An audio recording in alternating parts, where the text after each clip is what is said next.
1 Business Forum l'hebdo, Startup Booster. Startup Booster avec notre invité Jean-Patrice Glafkides. Bonjour. Bonjour. Jean-Patrice, merci d'être avec nous, fondateur et président de Data Valoris. Alors vous êtes doctorant en intelligence artificielle, vous travaillez dans le domaine depuis une vingtaine d'années. Donc vous avez lancé cette startup Data Valoris pour sur l'intelligence artificielle. Alors, expliquez-nous d'où est venue la genèse de la création de cette startup, puisque vous faites aujourd'hui. Alors la genèse de la startup, en fait, ça fait comme vous l'avez dit une vingtaine d'années que je travaille dans l'intelligence artificielle et je voulais mettre en fait en place un certain nombre d'idées que j'avais depuis cette époque. Je suis biologiste plus à la base que mathématicien, et pour avoir une approche beaucoup plus basée sur la biologie et sur la copie de ce que la nature a fait de très bien, c'est-à-dire nous. Voilà, donc dans cet axe-là, on a décidé de développer la société et d'accompagner les entreprises pour la mise en place d'intelligence artificielle avec une approche un peu plus novatrice et plus efficace. Voilà, c'est ça, parce que bien sûr, vous avez plusieurs offres pour aider les entreprises qui travaillent en intelligence artificielle. Vous les accompagnez dans la mise en place de leurs projets. C'est qui vos clients aujourd'hui? Alors aujourd'hui, nos clients, ça va être des industriels, des banques et aussi des universités. Donc ils arrivent sur un projet en disant voilà, tiens, on voudrait réfléchir sur un nouveau système de paiement, des choses comme ça. Comment ça se passe? Voilà, ils arrivent, ils ont une problématique métier où ils ont un nouveau service à lancer, et dans ces cas-là, ils viennent nous voir et on discute ensemble en fait, eux ils connaissent bien leur métier, moi je connais bien la technologie, et ensemble on arrive à définir tout un plan d'action pour améliorer soit leur processus, soit permettre de faire le projet. Alors ça peut être mettre en place un nouveau système de scoring pour les assurances, ça peut être au niveau des véhicules pour avoir des systèmes prédictifs de panne, voire de la conduite autonome. Donc on travaille sur tous ces sujets-là. Et alors, ce qui fait que vous avez voulu forger votre différence avec Data Valoris sur ce domaine, c'est que justement c'est votre formation de biologiste, et c'est là-dessus que vous êtes dit tiens, je peux avoir une approche différente d'autres sociétés de conseil qui travaillent aujourd'hui sur l'intelligence artificielle, c'est ça? Tout à fait. C'est-à-dire qu'aujourd'hui, on a une approche très mathématicienne et très statistique en fait de l'intelligence artificielle. Et maintenant, avec la puissance de calcul, on a vu qu'il y avait quand même un certain nombre de résultats non négligeables. Et la question, c'est comment passer cette limitation que l'on a actuellement et dépasser les limites qui sont fournies par les fournisseurs d'intelligence artificielle. Aujourd'hui, il y a très peu de sociétés qui fournissent des intelligences artificielles dans le monde. Oui. On va retrouver les GAFA, Google, Facebook et autres. Et nous, on est une des rares sociétés françaises à avoir notre propre technologie d'intelligence artificielle. D'accord. Donc c'est ça qui fait votre... Voilà, c'est ça la valeur, c'est qu'on s'approche. Et en plus, je rajoute des notions d'algorithmes génétiques. En fait, on fabrique des mutants. Oui. D'intelligence artificielle. C'est ça, vous jouez vraiment avec votre passé de biologiste pour essayer de trouver... Et c'est la clé, en fait, parce que c'est là où on va trouver la différence, vu qu'aujourd'hui, la théorie est en retrait par rapport à la pratique dans l'intelligence artificielle.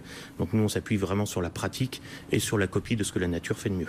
Alors là, si on regarde de près votre actualité, donc ce que vous espérez, c'est un chiffre d'affaires de 2 millions d'euros en 2020? Voilà, tout à fait, vous êtes, à minima. Vous êtes 5 aujourd'hui? On est 5 en France et on est 5 à l'international. D'accord, et vous espérez être multiplié par 4 développer les États-Unis l'année prochaine, multiplier par 4, voire plus. Après, ça dépendra, vu qu'on est en phase aussi de levée de fonds.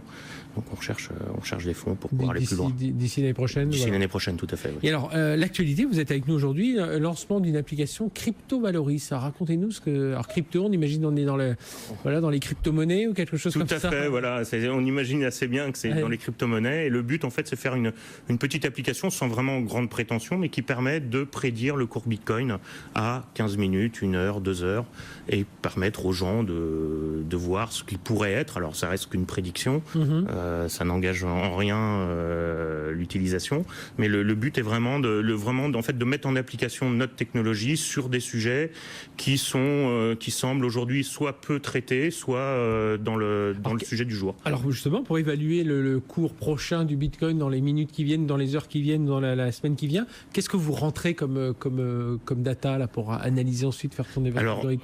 L'intérêt des crypto-monnaies, c'est qu'elles sont souvent des cours qui sont autocorrélés. Donc en fait, on rentre l'historique du cours, et en plus on rajoute une dimension sociale. C'est-à-dire qu'on va voir après le buzz qu'il y a sur le moment donné sur une monnaie donnée, et ça rentre en fait dans les paramètres qui sont utilisés par l'intelligence artificielle pour pouvoir prédire ou tenter de prédire un cours à venir. Et là, pour voir les tests que vous avez pu réaliser déjà, vous êtes à peu près dans les clous? Alors, je ne sais pas si j'ai le droit de dire des montants Non, parce que ça, je vais me faire taper dessus après par l'AMF. Mais en tout cas, aujourd'hui, on est meilleur que le hasard, et bien meilleur que le hasard. D'accord. Voilà. Et alors, donc ça c'est une application, mais qui n'illustre pas évidemment l'ensemble de votre métier, mais c'est pour faire un peu parler d'eux, pour dire voilà, on existe, voilà ce dont on est capable, Voilà. et à partir de là, on va peut-être attirer un peu l'attention, et nous on vient voir, vous, entreprise. Alors justement, est-ce que c'est plutôt des grandes entreprises, c'est un peu tous, quel secteur? Alors aujourd'hui, on a un peu alors c'est plutôt des grandes entreprises, hein, parce que c'est celles qui sont les plus en avance sur le sujet. Puis qui ont les moyens et qui ont d'y investir, les moyens d'investir pour voir, et qui se disent de toute façon, si j'investis pas, ça se trouve c'est mon concurrent qui va le faire et je risque de passer à côté de quelque chose. Donc on va dire que ça va être les ETI plus et les entreprises du CAC 40 qui sont souvent les plus intéressantes, en tout cas qui ont les moyens de le faire. Et lorsque vous arrivez dans une entreprise, vous faites une sorte d'audit un peu avant de...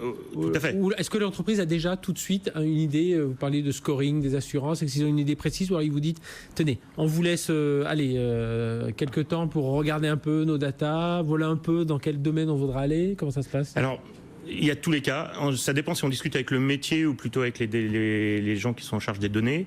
Mais si on discute avec les métiers, ils ont quand même une idée claire de là où ils ont des problématiques à régler. Si maintenant on part sur les personnes qui gèrent un peu les données de l'entreprise, ils ont plutôt une vue qui voilà mes données, qu'est-ce que je peux en faire.